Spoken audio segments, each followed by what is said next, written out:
So I'm going to go ahead and pin Glenn to our big screen. And I think I'll turn off my video just to help with all of our bandwidth issues.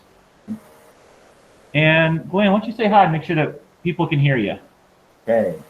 Good morning, everybody. Hi, Glenn. Good morning. Thank you for having me. Beckus and Mr. McKenzie, thank you very much for the opportunity to speak today.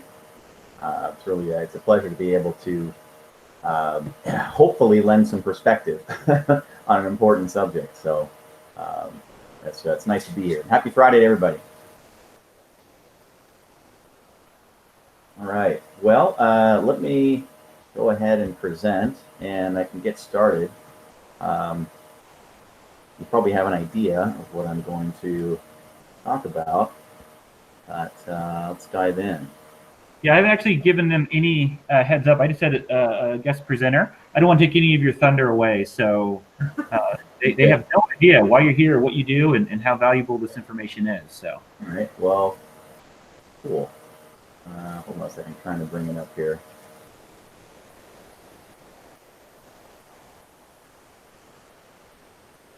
All right. You guys see my screen? Yep. All right. You look good, Mr. Kinsey? I just need to make an adjustment. That's all. But yes. All right. We are good. Okay. Well, welcome. This morning, I'm here to give you, hopefully, as a perspective on a career path, of many career paths, and also, how you might come to choose such a career path, coming out of high school.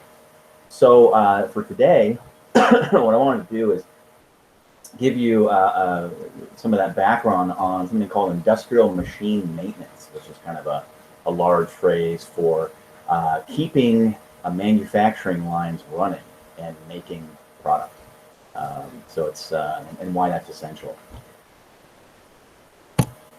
So we're here today for a number of reasons, but to sum it up and to give you an idea in the real world, what's it really like out there? I was once in high school, and I can remember just not really knowing what reality was like. And so hopefully I can help give some perspective there. Also, perspective on choices. When you're in high school, when you're going to go from high school, what do you go on to? What's next? And then beyond that, some of the secrets of what I consider lucrative careers. It's never really been just about a college degree. There's a lot of paths out there, regardless of some of the pressures you might feel, and some of them pay very well. And then industrial maintenance in particular, why is this so critical? And why would you want to be interested in it? So who am I? I'm a California native. I grew up in the South Bay area and Minnesota for a few years. We lived kind of on a mini farm. We had a little over an acre, but our neighbors all had 1 to 5 acres back before everything got built up down there. And so we had a mini farm. We had walnut trees and an orchard of orange and apple and pear, and we broke a lot of things and had to fix them. I went to St. Francis High School in Mountain View. Today I have an incredible wife and 3 amazing kids. That's Allie Rose on a camping trip up there. She's 5, and my boys down there, Grant's 9 and Cole's 11. When I grew up, we started working on stuff at a very early age. It's kind of a different time then. But in short, if we broke it, we fixed it. And so when I was 6, I rebuilt my first mini bike. We find things at garage sales for free or darn near free, and put a new engine in it or rebuild it. Oops, early. And it really made it work. So it was trial and error, and figuring things out, really mechanically. Since then, I've had a 20-year career so far in different roles in engineering, manufacturing engineering, a wide variety. So from high school on to where? Well, at the time, I knew that I love working on machines. I love being hands-on, tearing things apart and figuring out how to put them back together, and also making them, better or faster. And I also like working with people. I really enjoyed the social aspect of the various jobs I had and places I was able to work at the time. I worked at a motorcycle dealership in my senior year of high school, which I really dug, and I actually considered staying there. I was offered a position as an assistant parts manager, and I really enjoyed that job quite a bit. But at the time, I had a lot of options, and I had a friend of mine talking about being a fireman. I had my uncle talking about the Alaskan pipeline. I had an interest in psychology because I really enjoyed being with people. I liked chemistry a lot. I thought that was a really neat subject. I was going to go into Marines possibly. So I really didn't have a solid direction on what I wanted to do. And so there were just so many balls in the air, and it's without knowing what to do. I mean, how do you choose? I didn't feel like I fit in any one of those categories. So I ended up at UC Davis in the mid '90s in material science and mechanical engineering. And really didn't think too much about it. I had an affinity for materials, kind of a geek when carbon fiber was all brand new and making its way into automotive products. But my parents really influenced me. They said, "Hey, this is a good, reliable career path. This will get you a good job. You really should start here." So that's where I started. So how did I get to where I am today? Well, I was an ace hardware boy at age 15. Worked at a video store when I was 16. The motorcycle dealership when I was 18. Landscape construction 19. And then through college, I pretty much always had a job. I wanted to earn money and I wanted to experience different things. And so among some of them, I worked in the early plasma TV flat panel glass display manufacturing, which was really cool, totally different. I worked in making prototype parts for Aprilia motorcycles and BMW vehicles for Excel out here in Dublin, with the East Bay. I was a mechanical engineer, a junior mechanical engineer at the time for Spectrum, who made power amplifiers, which is basically when you make a cell phone call, your signal goes to a tower that has these amplifiers in it to pass the signal. So a number of different internships that kind of helped me get an idea or a flavor and gain some experience. So since then, when I graduated, I've had a variety of jobs in industry as a mechanical engineer, manufacturing engineer. Then I grew into management, really enjoyed guiding and mentoring people and teams. And then most recently as director and VP in a couple of roles. So I'm very fortunate. I've had a variety of experiences that really helped shape who I am and have helped open up opportunities. So what do I do now? Well, kind of a dream job. I've always had an idea in my head that the medical device industry, medical commercial equipment, it's not going anywhere. Every year there are more people getting sick. It just makes a lot of sense. It's kind of like toilet paper. Everybody needs it. In a roundabout way, a friend of mine told me about an opening, and I interviewed for it. I didn't think I'd get it at all, and I got it. It was director of manufacturing for Magnetic Insight, which is a really unique little company, a startup company. If you've ever been in an MRI machine for an injury, or even an X-ray machine, this is like a new version of that. But it allows basically doctors to get a really great image of where things are. And so what you see here is a mouse body, and what the machine can do in a nutshell is it can image where a tumor is. And so right there's a liver and a spleen, and they're able to find and actually treat very soon tumors. So it's an exciting technology. So in the future, if you hear about MPI, it's really amazing. Give you an idea of what this thing is. This is an application engineer here that been working on it for a while. Oops, keep touching the mouse pad. Sorry about that. The machine weighs 2 tons when it's all done. It's the size of a car. It runs on 480. I'm sure in the shop you guys are aware of 208, 240, and 480. A 3-phase 480 is decent power. At 100 amps is a lot of power. So it basically uses a ton of power to create that image. And it also requires routine maintenance inside of this machine that's made of thousands of parts: machine parts, sheet metal parts, molded plastic, an incredible weldment of stainless steel to hold everything together. There's a lot of operational maintenance to keep it running right, keep things aligned, keep it lubricated. So that is definitely a part of the revenue or the income to the company is servicing these things. So, basically maintaining it. So along those lines, if the machine goes down and the company or the customer is using it, they're doing so for a reason. Usually, companies use machinery to make money and to satisfy a customer need. So, working, say, with Magnetic Insight or any other manufacturer, you get to physically touch that product. You can see it, and you can see the output of that machinery. So in this case here, a great example recently with COVID is toilet paper. The demand for toilet paper went up like 800%, really insane.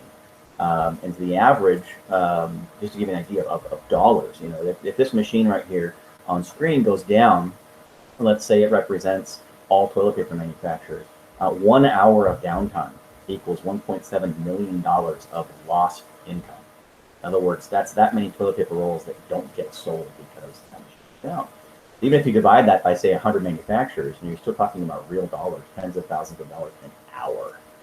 So having somebody that knows what they're doing, that can come in and maintain as well as repair those machines in short order is extremely important. It's really it's a big deal, and it's definitely understated.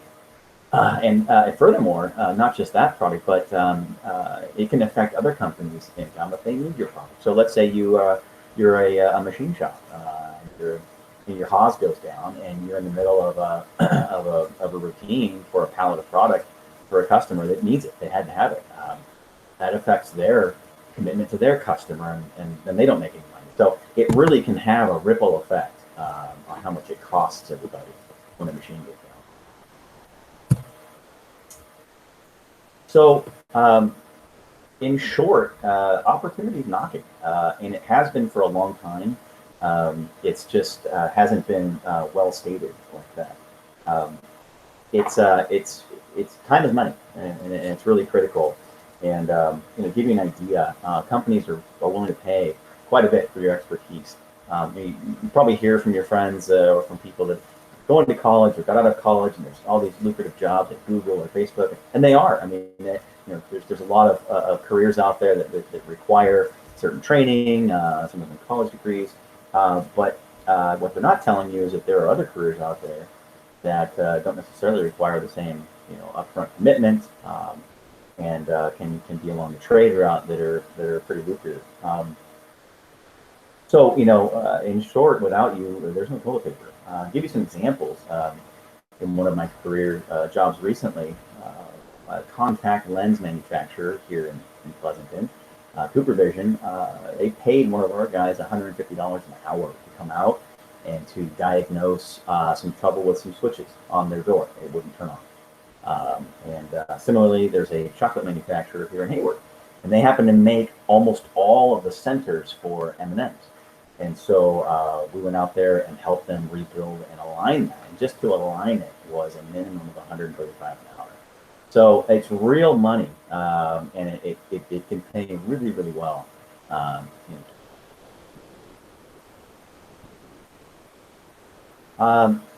give you an idea of some of the requirements, it really depends. And there's a lot of opportunities at different levels and for different levels of education. High school graduates, you can learn on the job.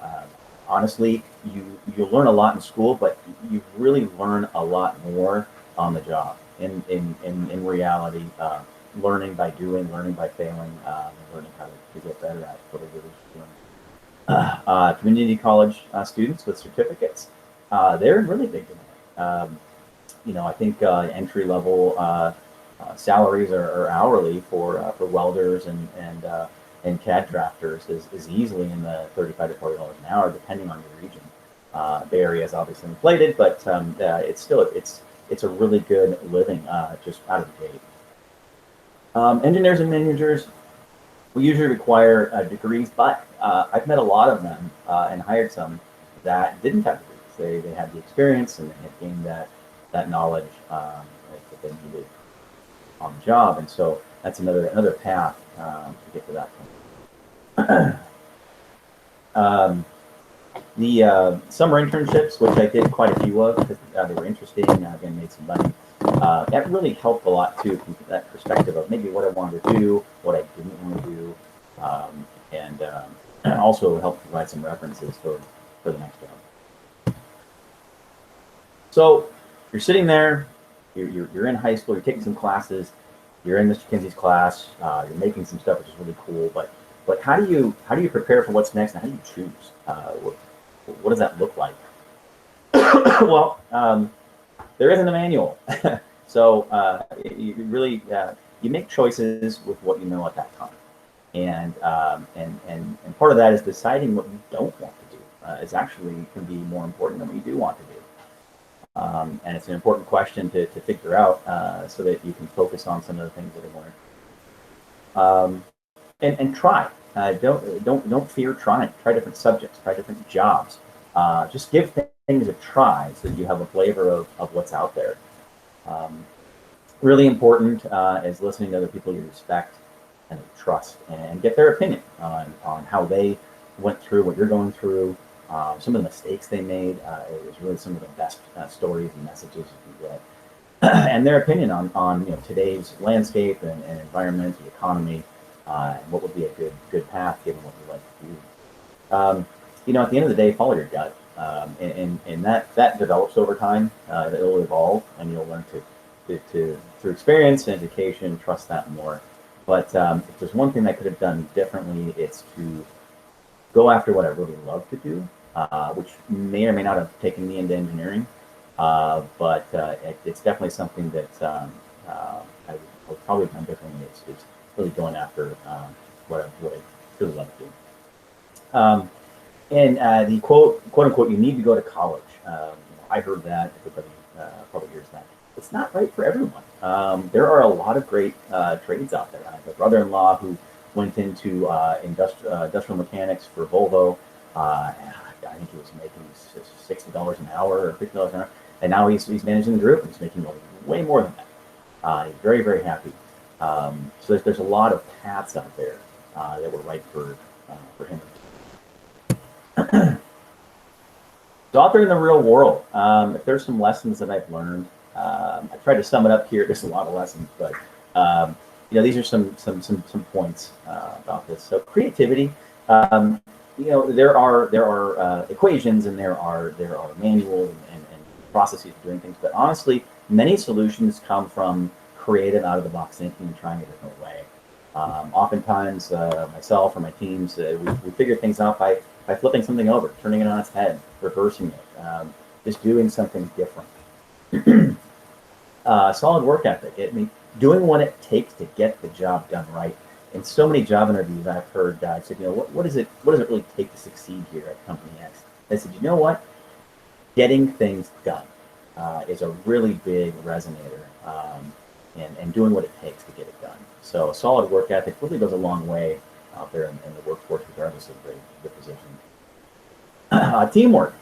Everybody's resume on LinkedIn looks amazing. Wow, I've built a skyscraper, or I designed the engine on the latest fighter jet. Yeah, they were a part of it, but I highly doubt they did the whole thing. So it's really teamwork and helping those around you succeed. And when you do that, they will do the same for you, and then you can build something great together. Taking the high road. This is a hard one. It's your attitude and your perspective really affect the choices that you make, and they affect those around you too, and how they work with you. So that really means excuse me, keeping a positive attitude regardless of the situation and the circumstances. Values. This is kind of a buzzword, kind of like integrity, but really values are what you do and who you were to other people. People will remember some of what you did, but really they're going to remember more so like who you were to them. And so it's something is how you carry yourself and the choices that you make that they're a part of and that they see and that affect them. It really makes a big difference. One of these that I chant with my teams as core values is humility and honesty. Those two can also be hard. It takes putting pride in your pocket and sometimes your tail between your legs. But relationships are key, and humility, being humble about yourself and about what you don't know, and being okay with it, and then being honest about that, about what you can and cannot achieve, and that helps build really honest, deep relationships, which is a big reason why I had the variety of opportunities that I had today. Is those.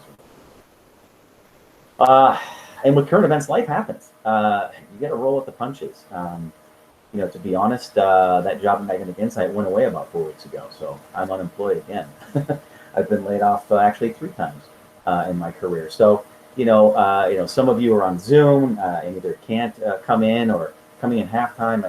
It's a really crazy time, and it will always change. So rolling with the punches and making the most of it, having that resiliency is really important because there's always going to be something out there that throws you a curveball. So in the end, you really can make a lasting impact. I look back on, 20 years has gone by really quickly. But, in short, there's a lot of manufacturers in your region. I used to live in Sacramento. I was in Antelope for 10 years. I worked for a motion control company up in Rockland and green energy fuel cell manufacturer in Folsom.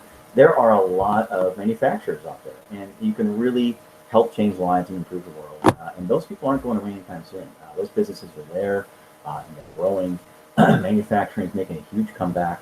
Part of my career was those lockers that you've probably seen at Home Depot, the orange pickup lockers. That was my team's design at Luxor One. And so those lockers are being made around the country and companies in South Sacramento. So there's a lot of opportunity. And, I look back and it's really satisfying to know what we contributed. Medical devices that are helping to save lives. My teams have worked on agricultural equipment. We designed tooling for processing food to get to your table.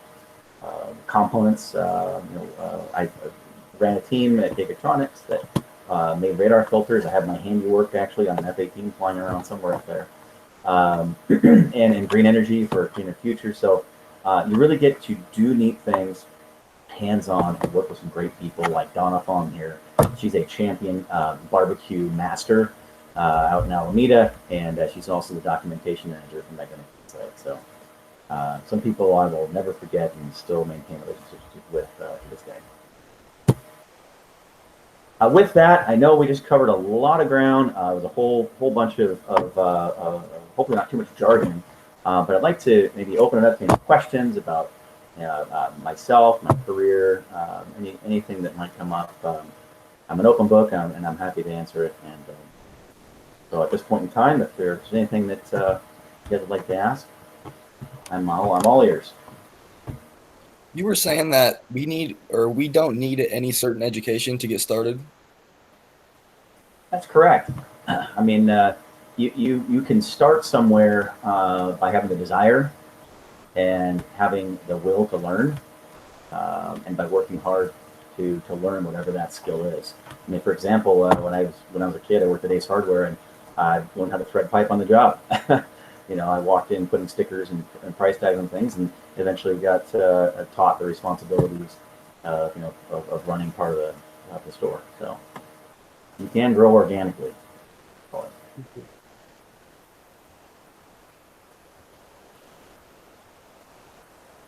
Do you think that cars and automotive stuff is a good field to go into, or is that going to start closing and getting more narrow? I think it's still a good field to get into. Like I said, my brother-in-law, he works at Volvo. I think he's now in the commercial truck division.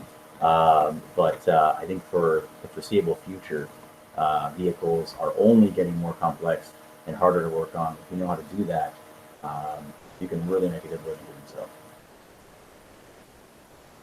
Cool. Yeah. Another one too is commercial tractor equipment. We have a part of the family that works for Cummins Diesel on rigs and tractors. And yeah, he's doing very well. Those are cool. Those are good motors. Yeah, no, they are. So when if students in high school, let's say they're a freshman right now, and they want to go into a field like this, Yeah. what are some of the things that employers are looking for on their resume? Obviously, they don't have necessarily their freshmen the ability to go out and get a job. Yeah. What are some other non-traditional ways that they can show experience on their resume that would appeal to a HR manager or a hiring team? Yeah, it's a good question. For a job that says, hey, you need to have used this particular tool in order to get a job here, the way you can spin that is on a resume. A is being honest.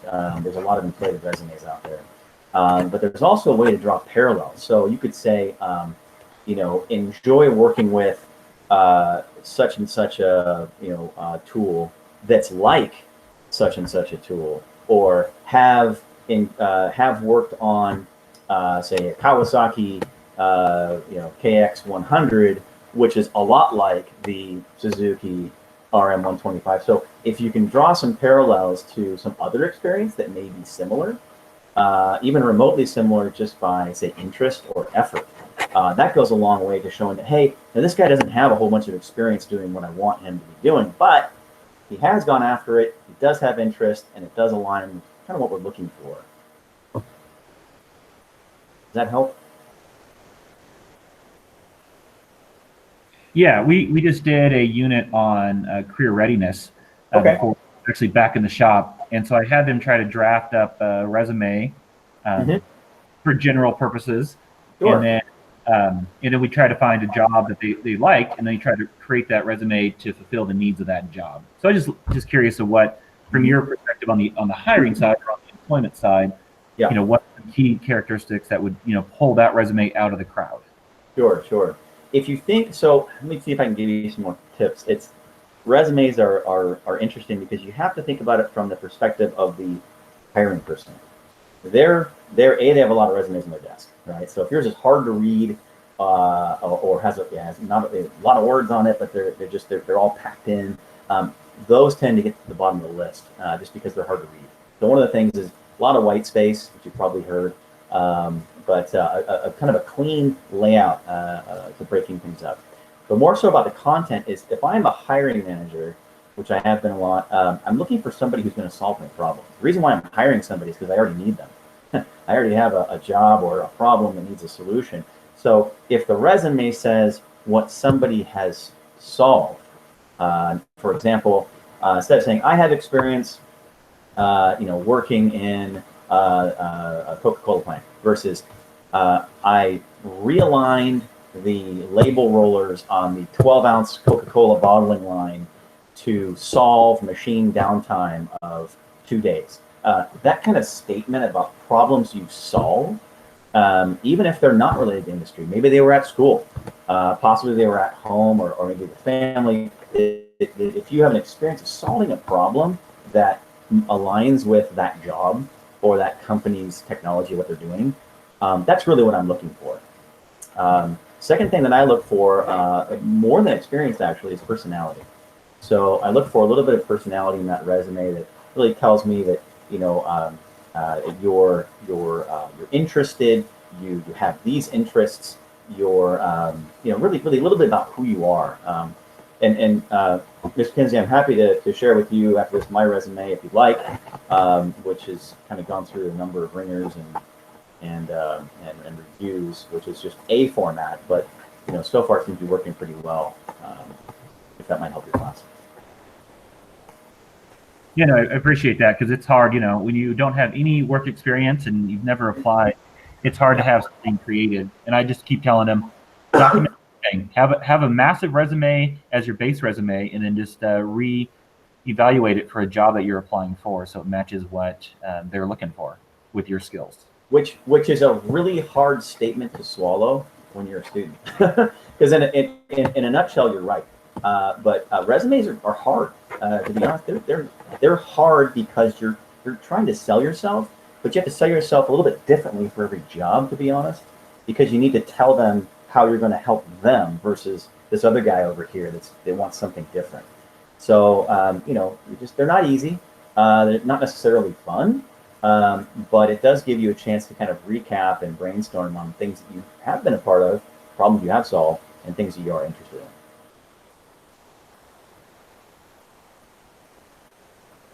Thank you on that.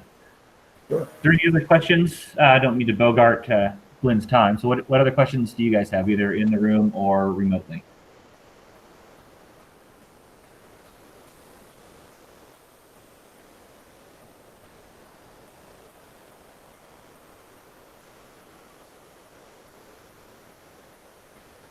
What's just so that you have a good flavor of what kind of work you've done? What's the funnest or most exciting job that you can think of that might, you know, inspire these guys to understand, oh, this is what the fun of this position is? Sure. We put some personality into our work. Anybody know what South Park is? Yeah. So Eric Cartman, his figure is on a space shuttle right now. One of the circuit boards that was designed in our group, we used the shape of Eric Cartman for one of the ground pads that's etched into the circuit board. So that's kind of a fun little nugget. I think probably the funnest job that I had was at Altergy Systems, which was this fuel cell company in Folsom. We it was an empty warehouse, and we didn't have a forklift or anything, and we were there late night, and it was a startup company, and we bought an Instron machine. You guys familiar with the Instron machine? Have you heard about that? It's a pull tester. You can put pieces of metal in it and pull them apart and measure how much force it takes to pull apart the metal. Measure strength of materials. It's a big, heavy thing, and we were like, well, how are we gonna get this in here? The ceiling was low, so we thought, well, what did the Romans do? You know, so it's again thinking out of the box. We were just kind of sitting there, and so we grabbed some copper pipes that we found upstairs that were used for running water, and we laid down a series of copper pipes and started pushing this thing. After we crowbarred it up onto those pipes, we were able to switch the pipes forward and forward and forward and roll this thing into the lab, you know, by midnight and get it in there and plugged in. So I think that job was fun because we just had to work together to figure things out. We were able to design cool products and really be hands-on with it. We made a lot of what we did. We tested a lot of what we did. We set some things on fire by accident. And we were able to just learn a lot by doing. That was probably the funnest job. So small companies are great for that. You know, something that's been nice though with larger companies is the stability. Oftentimes a larger company like AT&T or Hewlett Packard, they'll have a training plan. If you come in as a entry-level person, they'll groom you through their processes and their training, and that's also very valuable because it gives you a kind of a foundation of how a company does things versus really, you know, kind of figuring it out with everybody around.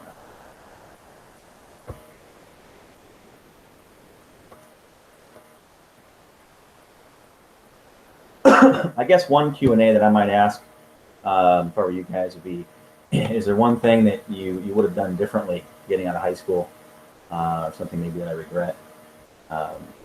I think one big thing that I would have changed is pride. I was always too proud and too afraid to ask questions or get help.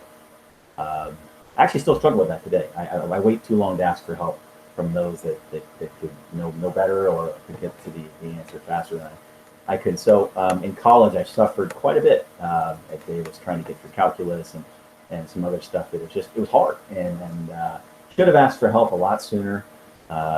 Would have had an easier outcome. So for what it's worth, get help. It's okay.